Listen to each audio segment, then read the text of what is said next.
Imagine this. You just walked through the aisles of your local Forever 21, and through the disorder and the chaos, you have found the cutest top.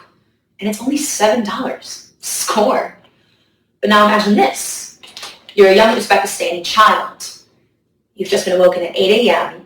to walk down several miles to the local cotton field, where it is now your job to harvest that year's local crop yield of cotton.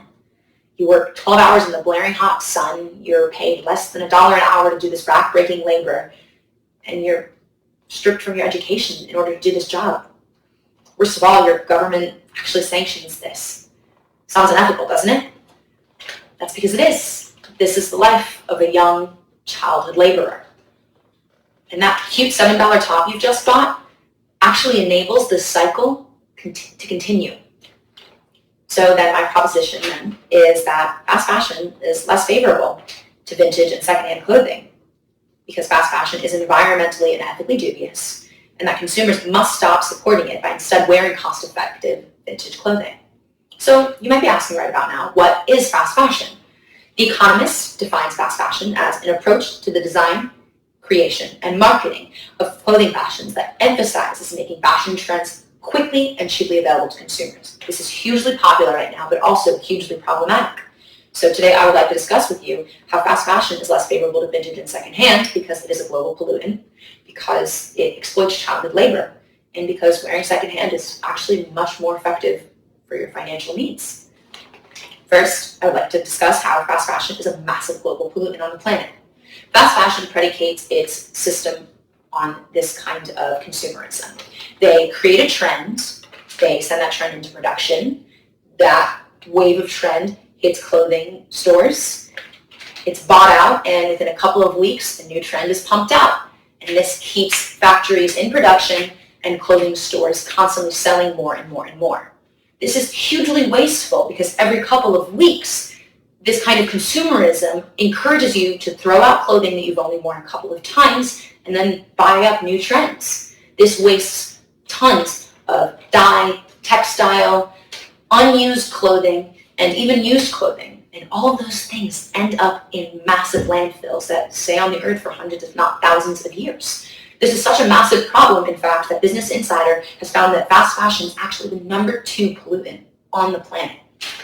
Second, I want to talk about how fast fashion exploits poor childhood laborers. The International Labor Organization defines childhood labor as work for which the child is either too young or which, because of its detrimental nature or conditions, it is altogether considered unacceptable for children.